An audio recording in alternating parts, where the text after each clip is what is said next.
Je vous remercie, Monsieur le Président, Monsieur le ministre de l'Industrie et du Commerce, Monsieur le ministre des Finances et du Budget, Monsieur le secrétaire d'État, Mesdames, Messieurs les hauts fonctionnaires et fonctionnaires, chers collègues, Mesdames, Messieurs, Assalamu alaikum wa rahmatullah.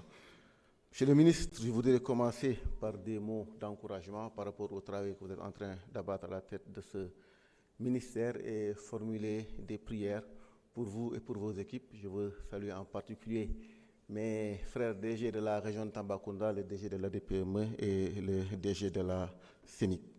Monsieur le ministre, vous avez joué un rôle important auprès du président Macky Sall. Vous avez été pendant 12 ans son ministre conseiller chargé des questions agricoles et industrielles. Ce qui est rassurant en termes de cohérence et de continuité, parce qu'il faut le dire, la plupart des programmes et projets de votre ministère sont des projets du PSE. Je peux citer la CEMIC, je peux citer le programme des agropoles, je peux citer Promogène, je peux citer l'ADPME. C'est dire tout simplement, vous voir donc à la tête de ce ministère nous réconforte et nous savons tout simplement qu'en collaboration avec le président, vous avez quand même créé beaucoup de choses. Il y a eu le pôle de Sandiara, il y a eu Djamnyadjo, on a dépassé celui-là. Donc vous avez nos prières et encouragements. Monsieur le ministre, c'est ça, un État, c'est la continuité. Ce n'est pas de l'effacement, c'est l'achèvement. La continuité de l'État, c'est aussi ça, c'est la construction partagée et nous vous encourageons en tout cas sur ce chemin. Ceci étant dit, je voudrais attirer votre attention sur le potentiel de la région la plus vaste du Sénégal, la région de Tambacounda. Vous savez, il y a pratiquement 2/5 des entreprises au Sénégal sont concentrées dans la région de Dakar. Après, on a l'axe Thiès, Diourbel, Kaolack. Mais il y a un désert industriel. Mon frère Mali Danfaka l'a dit tout à l'heure. À Tamba, nous n'avons que la Sodefitex, alors que cette région regorge d'énormes potentialités. D'énormes potentialités agricoles, d'énormes potentialités minières, mais aussi la position géographique est un atout. C'est la région, je l'ai dit tantôt, la plus vaste du Sénégal. Moi, je suis du département de Goudiri qui a pratiquement 17 000 km². C'est une région qui est vraiment ouverte sur la sous-région, sur la Gambie, la Guinée-Bissau, la Mauritanie, le Mali, sur presque plus de 5 pays. Comme vous savez, après les indépendances, pratiquement les grandes industries au Sénégal, Soutiba, Bata et autres là, avaient une vocation tout simplement sous-régionale parce que les autres pays de la sous-région n'avaient pratiquement pas d'industrie.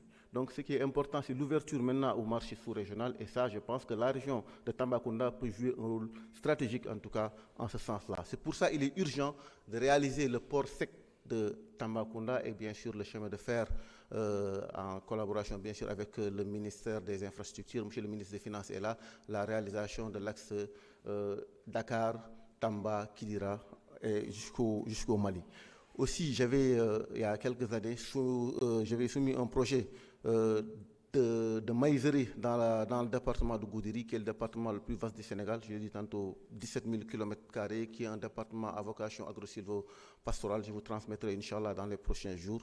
Je vais m'approcher de vos équipes pour que vous puissiez me recevoir, pour lancer en tout cas ce projet de maïserie dans la région de Tambacounda, plus particulièrement dans le département de Goudiri, qui est aujourd'hui tout simplement une région quand même qui a besoin d'investissement. Et en ce sens-là, il faut que l'État s'investisse davantage dans ce département et dans cette région à travers un investissement public vraiment massif. Cela stimulerait aussi tout simplement les investissements de la diaspora. Nous, la diaspora joue un rôle extrêmement important dans le développement de ce département. Et je pense que si l'État vient en force, je pense que la diaspora, en tout cas les ressortissants de Goudiri et Tamba pourraient avoir beaucoup plus de courage pour en tout cas investir dans le département et dans la région de Tambacounda. Je termine tout simplement par une doléance. J'ai échangé un jour avec un ressortissant de la région de Matiam, particulièrement de la zone de Djantiadi, qui s'inquiète un peu des impacts environnementaux en ce qui concerne le projet de phosphate au niveau de Djantiadi. Voilà, Monsieur le ministre, nos prières et encouragements. Assalamu alaikum wa rahmatullah. Merci beaucoup. Honorable Aïb Dafé, vous avez la parole. Dernier orateur.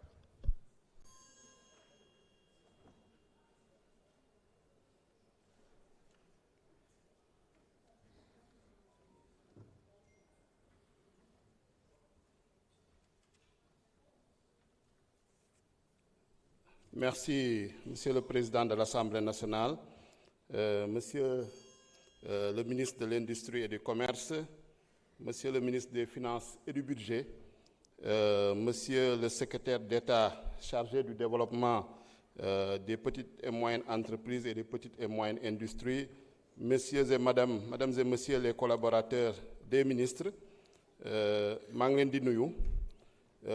Je voudrais, à l'entame de mon propos, réfuter, parce que mon prédécesseur a parlé de continuité. Un de mes collègues a parlé de slogan. Et je pense que, en tout cas, nous avons ici des faits concrets, des chiffres qui parlent, qui sont éloquents. Parce qu'on nous a présenté un budget de 150 milliards. Un budget de 150 milliards financé à 138 milliards par des ressources internes. Donc la volonté de développement du secteur industriel est bien là. Et je peux le comparer au budget qui nous était présenté en 2023 et 2024, parce que j'étais présent lors de la 14e législature. Lors de la LFI 2023, le budget du ministère du Développement industriel et des petites et moyennes industries était de 12 milliards. Lors de la LFI, pour la LFI 2024, ce budget était de 16 milliards et quelques. Donc là, nous avons un budget de 150 milliards, dont au moins les 100 milliards sont consacrés au programme industriel. Donc il y a bien rupture, il y a bien, en tout cas, des actes concrets qui ne se limitent pas à des slogans. Je pense que cela est nécessaire de préciser, parce que quand on parle de budget, il faut qu'on parle d'abord des chiffres et qu'on informe les Sénégalais sur les chiffres qui sont là. Parce que ce sont ces chiffres-là, ces crédits de paiement et ces autorisations d'engagement qu'on va exécuter. Donc le reste, pour moi, c'est de la littérature, c'est de la prose, c'est de la poésie, c'est bien beau, mais au bout du compte, c'est les crédits qui sont inscrits et les autorisations d'engagement, en tout cas, qui seront exécutés. Et je voudrais également saluer la volonté de synergie, de complémentarité entre le secteur de l'industrie et du commerce. Parce que là, on a un périmètre cohérent avec le ministère de l'Industrie et du Commerce. Et je me rappelle souvent, lors de la 14e législature, pratiquement, quand le ministère de l'Industrie venait, il n'y avait pas de débat. Il n'y avait pas d'ambition. On sentait que, voilà, donc c'était un ministère comme un autre, donc il fallait l'évacuer rapidement, voter le budget et passer à autre chose. Mais là, on note quand même un réel intérêt des parlementaires, des Sénégalais en général, par rapport à ce ministère-là. Monsieur le ministre, effectivement, c'est pour la mise en œuvre de l'agenda national de transformation Vision Sénégal 2050, notamment l'axe économique compétitive. Le